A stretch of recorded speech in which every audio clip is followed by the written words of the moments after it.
기출이 곧 예상이다. 아름수입니다. 안녕하십니까. 오늘은 곰팡이 세 번째 시간입니다.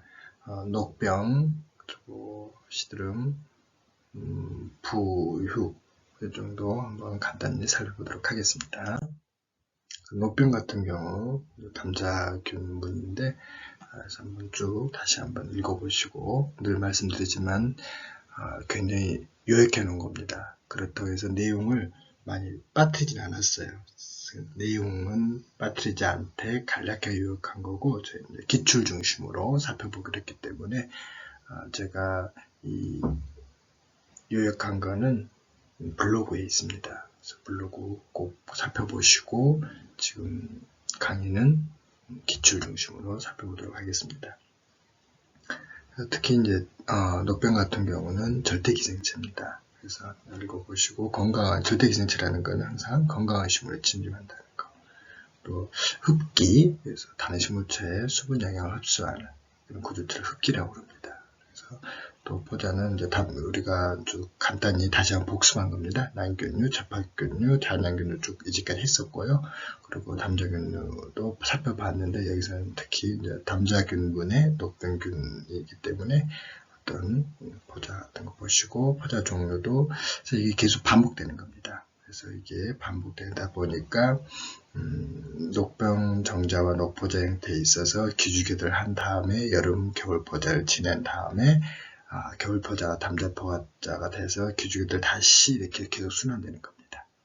그 점 기억해 두시고 세대형은 이 5가지를 다 거치는 게 있고 아니면 우리가 이제 사과나무, 배나무, 붉은별, 무늬병 같은 경우는 여름 포자가 없습니다. 그래서 그런 것도 있고 이렇게 살펴보시면 될 것 같습니다. 그래서 다시 한번 표를 정리했고 지금 다른 색으로 했던 건 이미 기출됐던 문제들입니다. 그래서 자세히 균도 좀 알아두셔야 될 것 같고 이미 출제가 됐습니다. 그래서 명령에 해당하는 잘 보십시오. 이 녹병 정자 녹포자 세대와 여름포자 겨울포자 세대를 왔다 갔다 하는 거죠. 대신 전체적으로 쭉 보시면 우리가 알고 있는 100명에 해당되는 그 기주가 나와 있는데 좀 반대가 몇 가지가 있습니다. 그것만 조심하시면 됩니다.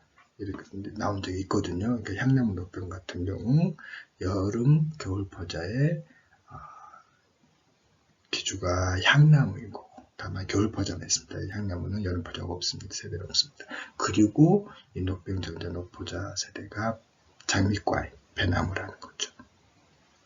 이해되셨죠? 마찬가지로 퍼플로도 이렇게 반대입니다. 나머지 또 버드나무 같은 경우도 반대고 이렇게 이렇게 모아놨었는데 나머지는 사실 이 녹병정자 녹포자 세대가 우리가 알고 있는 기주고 그리고 철쭉도 반대입니다. 철쭉도 반대입니다. 그래서 이런 부분.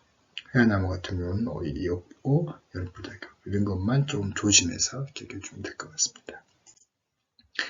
이제 강론으로 들어가시면 잣나무 털욕병 그래서 이게 3대 되고 그 중에서 이제 방제 방법 그리고 소나무 줄기 녹병, 소나무 혹병, 소나무 인녹병에 대해서 다시 한번 꼭 살펴보시고 병용균도 다시 한번 꼭 복습해 주시기 바랍니다. 향나무 녹병부터 포플렘 녹병까지 다시 한번 잘 이게 나온 적이 있었거든요. 그리고 해안나무 녹병도 동종이 좀 특이하죠. 그래서 아까 없었죠. 그래서 동종 기생성이라는 거죠. 이런 부분 읽어보시고 기타 녹병 간단하게 나온 건데 여기서도 나온 적이 있었거든요. 기출에 호박나무 녹병 같은 경우. 그래서 중앙기주가 지금 보고가 안 돼 있어서 이런 부분 꼭 살펴보시기 바랍니다. 어떻게 나왔나? 바로 이렇게 나왔습니다. 아까 호박나무 녹병 같은 경우 좀 애매한 게 아까 조금 전에 기주 보고된 게 없다고 되어 있는데 앞에 이제 기본적으로 이게 나와 있었죠. 그래서 이런 부분이 지금 옳은 것이거든요. 그래서 이거 같은 경우 없다고 되어 있으니까 기억이 2가 맞는 거죠. 나머지도 없고 사포입니다. 뺑고사라 같은 전나무였죠. 뭐 그런 거 꼭 다시 한번 앞에 내용 보시고 그리고 마찬가지 전나무인도병에 대한 설명 읽어보시면 앞에 내용 혹시 기억하실지 모르겠는데 그 전나무 녹병 같은 경우는 우리가 지금 죄송합니다. 옳지 않은 거죠. 그래서 제가 당년성이 이제 틀렸다고 지금 제가 표시해 뒀습니다. 그래서 이거는 이제 뱀고사리로 그러니까 그게 기주가 뱅고사리로 바뀌지 않습니까? 교대를 했죠. 그래서 그 뒷면에 여름포자태가 발생합니다. 그래서 바로 이 전나무가 아니라 이 여름포자태는 뱅고사리에 있기 때문에 그래서 조금 더 고급스러운 문제죠. 이 오해 문제보다는. 그래서 마찬가지 향나무 녹병도 또 이 여름포자가 있냐 없냐라는 것을 또 물어본 거잖아요. 그래서 아까 말씀드렸듯이 향나무 녹병 여름포자가 없다라고 했습니다. 그래서 그것도 기억해 두시고 또 마찬가지 이게 나왔습니다. 병균의 속이 맞는가? 병균이 맞고요. 1번 잇갈나무가 낙엽술입니다. 그래서 그거 보시고 또 나머지는 이렇게 지금 기울기 하는 게 틀린 거거든요. 그래서 빠르게 하지 않습니다. 그래서 나머지 또 다시 한번 살펴보시고 꼭 이런 부분들 꼭 점검해 보셔야만 다 이렇게 기출문제가 변형됐을 때 풀 수 있습니다. 꼭 마찬가지로 이렇게 연결한 부분, 이게 이제 EN이라는 것은 겨울 포자를 얘기하는 거잖아요. 그래서 그런 부분 다시 한번 찾아보시고, 그리고 이 부분은 저도 찾지 못했었는데, 오히려 나중에 뒤에 바이러스에 나오던데, 그래서 내병성 품종, 그래서 포플러 엠농병이라고 알고만 계십시오. 그리고 해안나무 녹병에 대한 것도 이게 이 시기 때문에 그렇습니다. 이 보기 내용은 맞는데, 이게 과연 늦은 봄이라고 말할 수 있는가 시기적인 것 때문에 이게 지금 오답이 된 거거든요. 그래서 그것도 봐주시고 자 시드름병으로 보겠습니다. 시드름병도 역시 시드름이라는 자체가 물관 내부의 포자를 번성하다 보니까 그리고 이게 물관 따라 상부로 이동하는 겁니다. 그래서 이게 나온 적이 있기 때문에 기억을 해 두십시오. 그래서 초기에는 이런 게다가 이제 점점점 한다는 거 아직 나온 적은 없지만 파이토알렉신 이런 부분도 기억해 두시고 이제 국내 발생한 참 이게 왜냐면 보기에 한국의 참나무 시드름병 이렇게 물어봅니다. 그리고 우리 국내가 아닌 일반적인 또 참나무 시드름병이 있습니다. 그래서 좀 다릅니다. 그래서 꼭 구분해서 문제가 나온 적이 있거든요. 그래서 한국의 참나무 시드름병은 바로 매개충이 광릉 긴나무 좀이라는 거 기억해 주시고 그리고 주 피해 수종은 신갈나무라는 거. 그리고 역시 느릅나무 시드름병도 세계 3대 병이고 이것도 역시 나무종입니다. 유럽들의 나무종. 그리고 이건 이제 일반적인 참나무 시드름병. 다릅니다. 병 이름이 한 명이 다르기 때문에 여기서 병균이 그래서 읽어보시고 또 마찬가지 이것도 나온 적이 있습니다. 그래서 보트실리움 시드름병 또 보시고 그래서 기출문제가 이렇게 나오더라고요. 한국의 참나무 시드름병. 그래서 읽어보시면 되고 그리고 이제 시드름병에 대한 전반적인 것에 대해서 알고 있는가 그래서 물어보고 옳은 거고 이제 틀린 건 다시 한번 어떤 부분이 틀렸는가 꼭 다시 확인해 보십시오. 역시 같이 이거 묶는 그런 문제죠. 그럼 이거는 뭐뭐 해당되는가 보시면 이제 뭐 나중에 아까 대추나무 빗자루병은 이제 뒤에 나옵니다만은 이제 매미충류입니다. 그래서 그런 부분 그다음에 역시 또 뒤에 나옵니다. 정변병은 이제 소나무종, 느릅나무 시드름병 조금 전에 나왔었죠. 나무종, 미국 나무종이고 그리고 참나무 시드름병은 광릉 긴 나무종 그리고 소나무 시드름병 재선충은 잘 알다시피 소수염 하늘소와 북방 수염 하늘소죠. 그래서 그에 대한 문제를 같이 잘 묶는 이것도 소나무 좀이기 때문에 세 개 같은 좀으로 보고 매미충으로 보고 하늘소로 봤기 때문에 묶어놓는 겁니다. 그래서 이런 문제도 앞으로 자주 물어볼 수 있는 문제입니다. 역시 한국에서 발생한 이렇게 구분해서 아까 신갈나무였죠. 주수정 그런 식으로 느릅나무 시드름병도 읽어보시고 이게 사실 그냥 가볍게 읽어보시면 그게 어렵지 않은 부분입니다.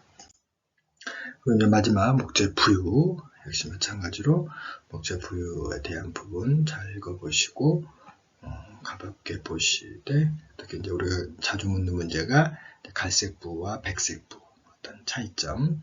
그래서 갈색부 같은 경우는 리그닌이 분해되지 않기 때문에 색이 남아있는 거죠. 그래서 갈색인 거고 주로 침해 없어. 다 물론 침해 활력 다 하지만 주로입니다. 백색부 같은 경우는 리그닌까지 분해하기 때문에 바로 주로 활력 없으면서 흰색. 그거에 대한 연부도 한번 참고로 읽어보시면 될 것 같고 아까 나왔었죠? 바로 푸르무늬병 혹은 목재 청병병 그래서 이것도 시험 기출이 나온 적이 있습니다. 멜라닌 색소에 대해서 면적이 있다. 그래서 이 부분도 보시고, 아직 나온 적은 없지만 목재부의 내구성 같은 경우는 나올 것 같아요. 큰 거, 작은 거 혹시는 읽어보시고 기억을 해두시면 좋을 것 같습니다. 그래서 주요 목재, 사실 이게 저도 제 이제 수업 받았던 교재로 정리를 했는데 더 많은 부분이 또 있습니다. 그래서 이게 또 뿌리 쪽을 또 더 구분해서 물어보기도 하고 줄기 쪽과 이렇게 구분해서 물어볼 때 좀 더 다양하게 있는데 이제 기본적으로 이렇게 좀 적었습니다. 그래서 참 이걸 다 기억하기는 어려울 것 같아요.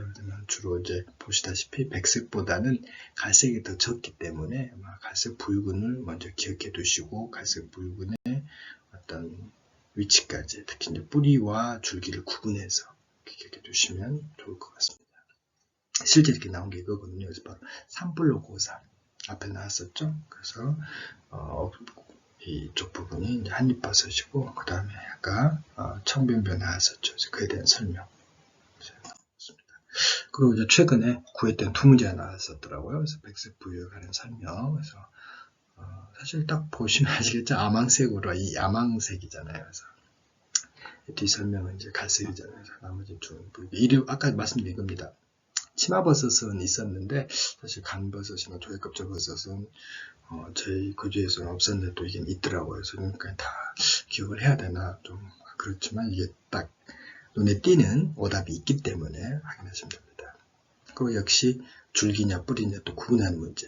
그러니까 버섯의 종류를 백색이냐 갈색이냐도 구분하실 줄 알아야 되고 또 줄기냐 뿌리냐 그것도 구분하실 줄 알아야 됩니다. 그래서 이 8가지가 다 나오진 않았지만 그래도 한 2-3가지만 알고 계시면 제가 보기에 기억도 아마 줄기로 제가 알고 있거든요. 그래서 기억, 니은, 미음, 비비 아마 그런데 이제 보기에 정확하게 맞는 건 니은, 미음, 비브니까 이게 답이 되는 거죠. 네, 사실 지금 뒷부분도 같이 할까 하다가 내용이 조금 어중간해서 뒷부분은 바로 이어서 하도록 하겠습니다. 네, 바로 이어서 준비하도록 하겠습니다. 고맙습니다.